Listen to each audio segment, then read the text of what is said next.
Pero había un problema. A pesar de describir la fuerza de la gravedad con una gran exactitud, Newton ocultaba un bochornoso secreto. No tenía ni idea de cómo funcionaba.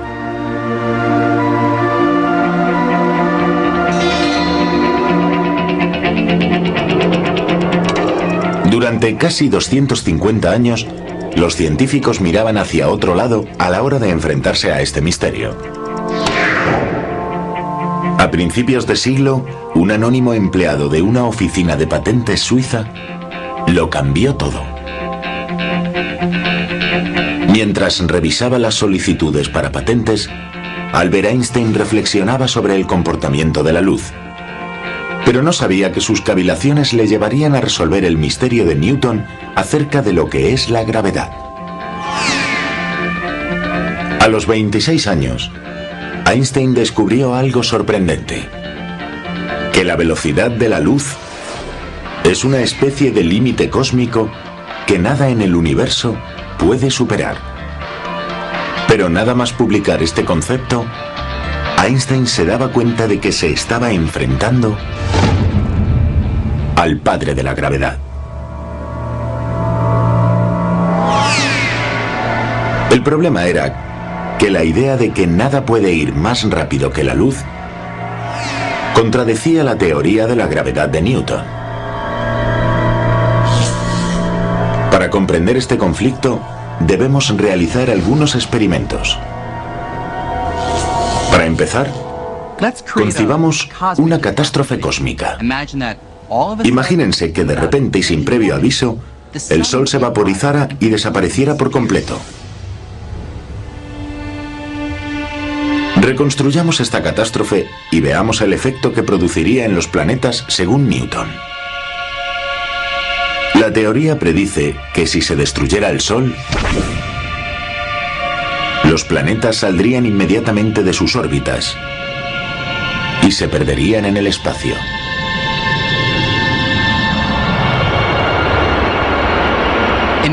En otras palabras, Newton creía que la gravedad era una fuerza que actuaba instantáneamente a cualquier distancia, de modo que sentiríamos los efectos de la destrucción del Sol de manera inmediata.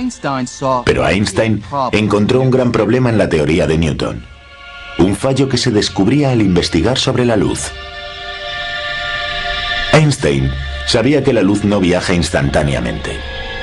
De hecho, los rayos solares tardan 8 minutos en recorrer los 150 millones de kilómetros que hay hasta la Tierra. Y si había demostrado que nada, ni siquiera la gravedad, viaja más rápido que la luz,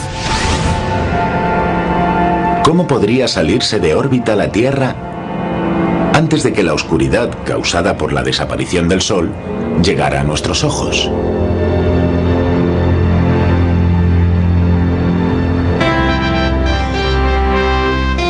Para el joven trabajador de una oficina de patentes suiza, era imposible que nada viajara más rápido que la luz. Y eso quería decir que la teoría de Newton de 250 años de antigüedad era incorrecta. Si Newton estaba equivocado, ¿por qué iban a mantenerse los planetas en pie? Debemos recordar que el logro de las ecuaciones de Newton se produjo gracias a la necesidad de comprender los planetas y las estrellas, sobre todo de saber por qué los planetas siguen sus órbitas. Con las ecuaciones de Newton se podía calcular el movimiento de los planetas. Einstein consiguió resolver este dilema. Cuando rondaba la treintena, Einstein dio con un nuevo concepto del universo en el que la gravedad no excedería el límite de velocidad cósmica.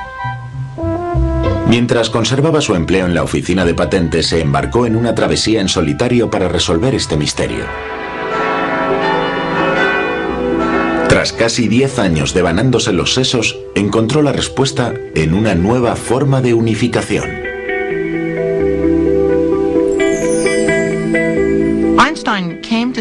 Einstein dio con la teoría de las 3 dimensiones espaciales y la dimensión única temporal unidas en un solo tejido espaciotemporal.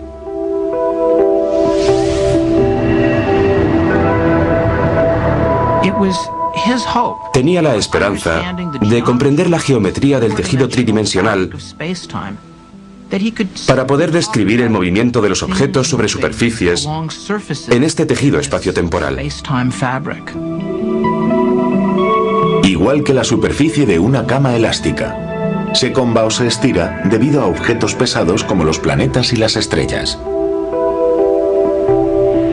Y es esta curvatura del espacio-tiempo la que crea lo que llamamos gravedad. La Tierra no se mantiene en órbita porque el Sol ejerza su atracción de manera instantánea, como teorizó Newton, sino porque sigue las curvaturas del tejido espacial causado por la presencia solar. Volvamos a la catástrofe cósmica teniendo en cuenta este nuevo concepto de gravedad. Veamos lo que ocurre ahora si desaparece el Sol. La perturbación gravitacional provoca una ola que viaja por el tejido espacial del mismo modo que lanzar una piedra a un lago genera una ondulación en la superficie del agua. De modo que no percibiríamos un cambio en nuestra órbita alrededor del Sol hasta que esa ola no alcanzara nuestro planeta. Es más, Einstein calculó que estas ondas gravitacionales viajan exactamente a la velocidad de la luz. Con esta nueva teoría, resolvió el conflicto con Newton sobre la rapidez a la que se desplaza la gravedad. Pero además, le proporcionó al mundo entero una nueva forma de ver lo que es la fuerza de la gravedad, curvaturas y pliegues en un tejido del espacio y el tiempo. Einstein bautizó a su nuevo concepto de la gravedad como relatividad general, y no tardó en convertirse en un nombre muy familiar. En su época, Einstein era una especie de estrella del rock, uno de los personajes vivos más famosos del momento.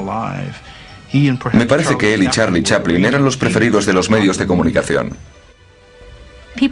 La gente seguía su trabajo y había cierta ansiedad, porque con la relatividad general había logrado algo tan maravilloso como volver a formular las leyes gravitacionales.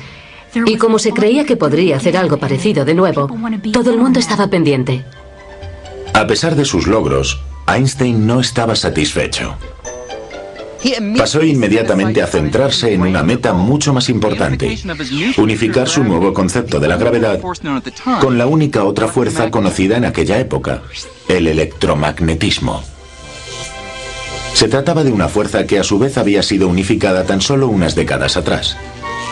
A mediados del siglo XIX, la electricidad y el magnetismo atraían la atención de los científicos. Estas dos fuerzas parecían relacionadas de una manera un tanto curiosa, algo que los inventores, como Samuel Morse, aprovecharon para sus modernas creaciones como el telégrafo. Una señal eléctrica que se enviaba a través de un cable hasta un imán situado a miles de kilómetros de distancia producía los conocidos puntos y rayas del código Morse, que permitía que los mensajes se transmitieran al otro lado del continente en una fracción de segundo. El telégrafo fue todo un éxito, pero la ciencia fundamental que le hacía funcionar seguía siendo un misterio. Pero para un científico escocés llamado James Clerk Maxwell, la relación entre electricidad y magnetismo era tan evidente en la naturaleza que la unificación era necesaria. Si han estado alguna vez en la cima de una montaña durante una tormenta eléctrica, se habrán hecho una idea de la relación que hay entre la electricidad y el magnetismo. Cuando se produce una corriente de partículas con carga eléctrica como un rayo, se crea un campo magnético. Este efecto se puede comprobar con una brújula.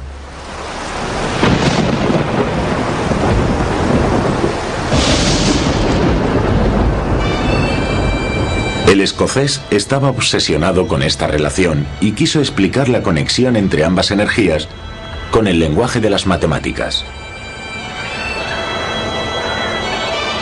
Arrojando un halo de luz al problema, Maxwell formuló 4 ecuaciones elegantes.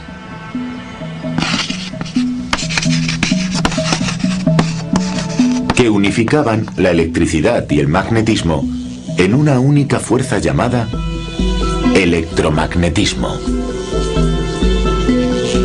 Y al igual que Isaac Newton, esta unificación llevó a la ciencia mucho más cerca de descifrar el código del universo. Eso era lo más sorprendente de todo, que aquellos fenómenos diferentes estaban conectados de aquella manera. Y suponía otro ejemplo de que fenómenos diversos nacían de un mismo componente básico, o de una partícula única. Imagínese que todo lo que pueda conocer que esté relacionado con la electricidad y el magnetismo se pueda resumir en 4 ecuaciones básicas.